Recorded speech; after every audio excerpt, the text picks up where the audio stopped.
Hello everyone, this is Ayushi and I am back with Psychology Lecture Series for Class 12। आज हम chapter 8 psychology and life के बारे में शुरू करने वाले हैं।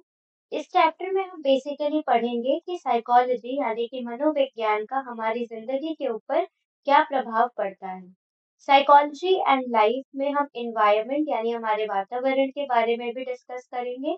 इसके फर्स्ट पार्ट में हम human environment relationship and effects of environment on human behaviour का पढ़ेंगे। यानी कि इंसानों का वातावरण के साथ क्या रिश्ता होता है और वातावरण का इंसानों के व्यवहार के ऊपर क्या प्रभाव पड़ता है।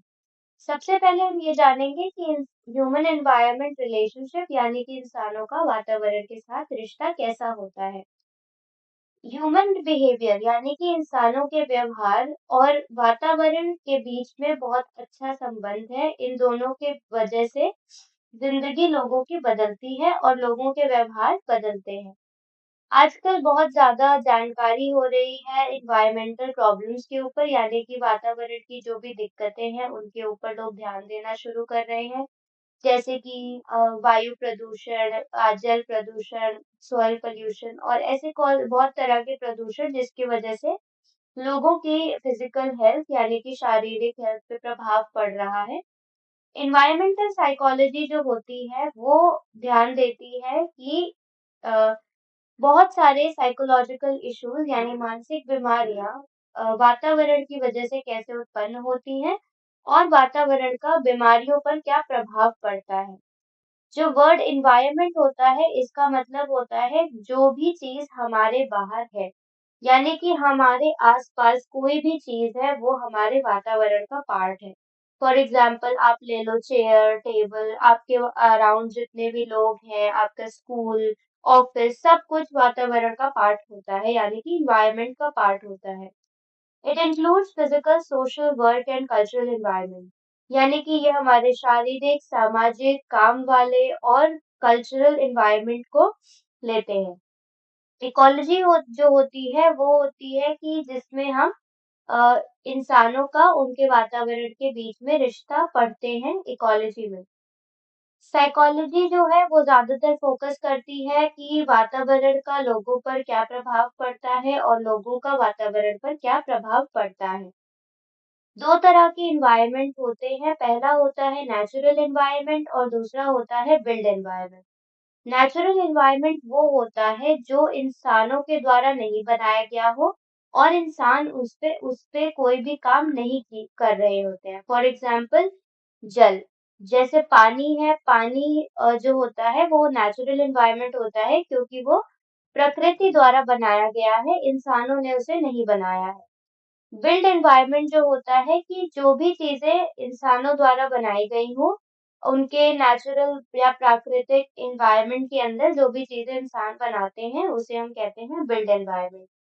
बिल्ड एनवायरनमेंट के एग्जाम्पल हो सकते हैं शहर, बिल्डिंग्स, खेत, कुछ भी।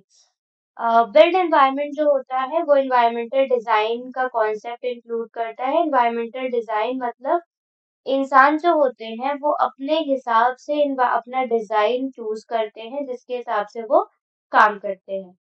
एनवायरमेंटल डिजाइन के साइकोलॉजिकल फीचर्स होते हैं यानी कि मानसिक चीजें उस पे जो इन्वॉल्व होती हैं वो तीन तरह की होती हैं। इंसानों के दिमाग की जो क्रिएटिविटी होती है उसके द्वारा इंसान अपना बिल्ड एनवायरनमेंट बनाते हैं।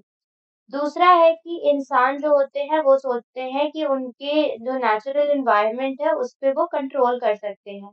फॉर एग्जाम्पल वो नदियों का प्रवाह रोकने के लिए या नदियों का प्रवाह बाधित करने के लिए डैम्स बनाते हैं। थर्ड है कि जो सोशल इंटरैक्शन होता है एनवायरनमेंट के अंदर उसके अकॉर्डिंग एनवायरमेंटल डिजाइन बनता है। फॉर एग्जाम्पल जिस हिसाब से सामाजिक लोग एक दूसरे से इंटरैक्ट करते हैं, बातचीत करते हैं, उसके हिसाब से एनवायरनमेंट का डिजाइन बनता है। फॉर एग्जाम्पल दो घरों के बीच का डिस्टेंस, एक कॉलोनी के अंदर या दो कमरों के बीच में क्या डिस्टेंस होता है, ये सब चीजें बताती है कि लोग किस प्रकार से एक दूसरे से इंटरैक्ट करते हैं। नेक्स्ट हम ये पढ़ेंगे कि ह्यूमन एनवायरनमेंट रिलेशनशिप के क्या व्यूज हैं यानी इसके ऊपर क्या विचार किए गए हैं।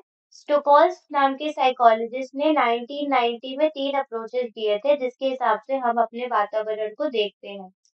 पहला होता है मिनिमलिस्ट पर्सपेक्टिव। मिनिमलिस्ट पर्सपेक्टिव ये कहता है कि हमारा जो फिजिकल एनवायरनमेंट है या हमारा हमारा जो वातावरण है, वो इंसानों के व्यवहार को प्रभावित नहीं करता है, उनके हेल्थ को, उनकी सेहत, वेलबींग को प्रभावित नहीं करता है। फिजिकल एनवायरनमेंट और लोग एक ही समाज में या एक ही दुनिया में रहते हैं, लेकिन दोनों एक दूसरे को प्रभावित नहीं करते हैं। ये मिनिमलिस्ट पर्सपेक्टिव का व्यू है। दूसरा होता है इंस्ट्रूमेंटल पर्सपेक्टिव। इंस्ट्रूमेंटल पर्सपेक्टिव कहता है कि जो हमारा वातावरण है, वो केवल इंसानों के इस्तेमाल के लिए ही बना है, जिससे इंसान एक अच्छी और सुकून भरी जिंदगी जी सके। इसका जो एग्जाम्पल है वो है कि इंसान एनवायरनमेंट को या वातावरण को प्रभावित करते हैं। लास्ट है स्पिरिचुअल पर्सपेक्टिव। स्पिरिचुअल पर्सपेक्टिव ये कहता है कि हमारा जो वातावरण है या हमारा एनवायरनमेंट है, वो उसकी हमें रिस्पेक्ट करनी चाहिए, उसकी वैल्यू करनी चाहिए और उसे एक्सप्लॉइट या खत्म नहीं करना चाहिए। इंसान जो है वो तब तक ही खुश रहेंगे जब तक वो अपने वातावरण को खुश रखेंगे। इसका एग्जाम्पल हम देख सकते हैं दो दो मूवमेंट से। पहला है बिश्नोई का और दूसरा है चिपको मूवमेंट। बिश्नोई जो है वो एक कम्युनिटी है राजस्थान की। इन्होंने पेड़ों को और अपनी वाइल्ड लाइफ को अपनी जिंदगी जितना ही महत्व दिया है, और जितना ज्यादा वो अपनी जिंदगी से लगाव रखते हैं उतना ही ज्यादा वो पेड़ पौधों और वाइल्ड लाइफ से लगाव रखते हैं। बिश्नोई जो है वो उनके गुरु ने उनको 29 रूल्स दिए थे या 29 तरीके बताए थे, जिसमें से एक तरीका है कि वो पेड़ों को बचाने के लिए या पेड़ों को कटने से बचाने के लिए कुछ भी करेंगे, यहाँ तक कि वो पेड़ों को हग भी कर सकते हैं या गले लगाएंगे। इसका मतलब है कि पेड़ों को काटने से पहले लोगों को इन लोगों को मारना पड़ेगा। इस वजह से वहां के पेड़ बच गए हैं। दूसरा जो है वो है चिपको मूवमेंट। ये हिमालयन उत्तराखंड में शुरू हुआ था। चिपको मूवमेंट जो है, चिपको का मतलब क्या होता है? चिपको का मूवमेंट होता है कि पेड़ों को गले लगाना या हगिंग ट्रीज। इस मूवमेंट का जो मकसद है वो था कि लैंडस्लाइड्स को प्रिवेंट करना, यानी जो पहाड़ी एरियाज में जो लैंड या धरती गिरती है उसको प्रिवेंट करना, पेड़ों को लगा के या पेड़ों को बचा के, क्योंकि जब पेड़ रहेंगे तो वो जो जमीन है उसको बांध के रखेंगे, जिसकी वजह से लैंडस्लाइड्स नहीं होंगे। इनका मकसद था लैंडस्लाइड्स को रोकना, सॉइल इरोजन को रोकना और वहाँ के जो लोग हैं, वहाँ के जो लोकल लोग हैं, उनकी जिंदगी को बचाना। 1960s में फॉरेस्ट डिपार्टमेंट जो था सरकार का, वो पेड़ों को कटने से रोक नहीं पा रहे थे, जिसकी वजह से लोगों को आगे आकर अपनी कंसर्न दिखानी पड़ी और उन्होंने चिपको मूवमेंट शुरू किया। चिपको मूवमेंट के 6 प्रिंसिपल्स थे या उनकी 6 डिमांड्स थी। पहला था कि कुछ स्पेसिफिक ट्रीज जो एक जगह को सूटेबल हो वही वहां पे लगने चाहिए।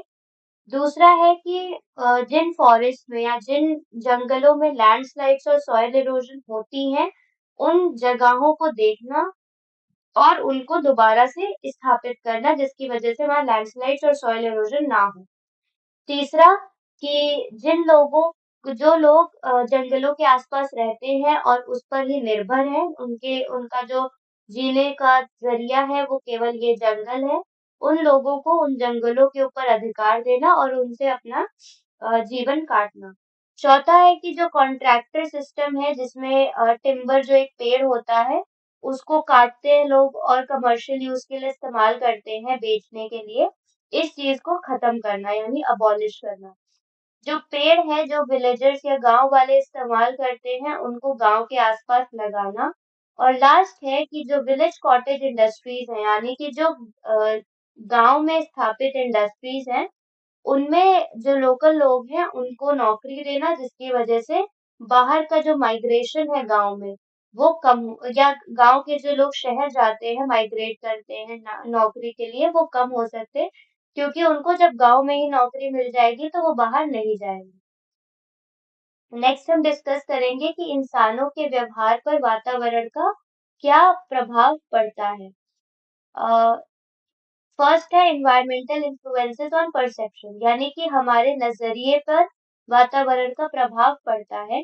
इसका एग्जाम्पल हमने क्लास 11th में देखा था कि एक ट्राइबल सोसाइटी थी अफ्रीका की। वो जो लोग हैं वो सर्कुलर यानी गोल हट में रहते थे। उनका जो घर था वो गोल हट था।